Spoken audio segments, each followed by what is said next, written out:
వెయ్యి జన్మలెత్తిన పాత నిఖిల్ ఇంకా తిరిగి వచ్చేదే లేదు అంటూ అందరినీ కూర్చోబెట్టి మరి మనసులో మాటల్ని చెప్తూ ఇదిరా నిఖిల్ అంటే అనిపించుకుంటూ కనిపించేసిన నిఖిల్ మాటలు అందరికీ తెలిసిన విషయమే. ఇప్పటికే నామినేషన్ రచ్చ అయినప్పటికీ కూడా హౌస్లో ఏ ఒక్కరు కూడా ఆ నామినేషన్ని ఇంకా మర్చిపోలేకపోతున్నారు.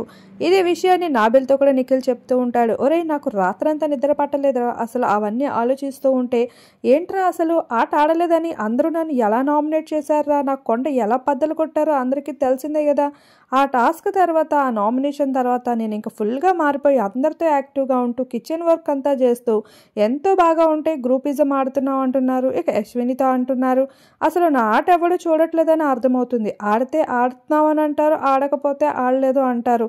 ఎలా అయినా నేను నామినేట్ చేయడానికి ఉన్నారురా వీళ్ళంతా అంటూ నిఖిల్ అయితే నాబిల్తో చెప్తూ ఉంటే అవునరా ఇక్కడ హౌస్లో ఉన్న వాళ్ళంతా నీకు కాంపిటీషన్ ఇవ్వడానికి కదా వచ్చారు, తప్పులు ఎతికే కదా నామినేట్ చేస్తున్నారు. మరి నామినేషన్ అంటే తప్పులు అన్నప్పుడు నీలో తప్పులు ఎతికి ఏదో ఒకటి చెప్పడం మానేసి నిన్నేమైనా పొగుడుతూ కూర్చుంటారా?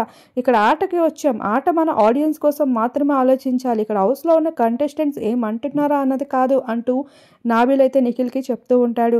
అంతలోనే పృథ్వీ కూడా అంటాడు, ఒరే నువ్వు ఎవిక్షన్ టైంలో నాకు ఎవిక్షన్ వద్దు వద్దు అన్నావు కదా, ఆ విషయం కూడా నువ్వు తప్పన్నావని అనిపించింది మణికంఠ చెప్పిన తర్వాత. ఎందుకంటే నీ ఫ్యాన్స్ అంతా ఓట్లేస్తుంది నీ ఒక్కడికి మాత్రమే, నువ్వు మాత్రమే గెలవాలనుకున్నప్పుడు, నువ్వు మాత్రం హౌస్లో ఉండి వేరొకరు గెలవాలనుకున్నప్పుడు మరి నీ ఫ్యాన్స్కి కోపం రాదా, నా నిఖిల్ అన్న ఏంటి ఇలా చేస్తున్నాడు అని.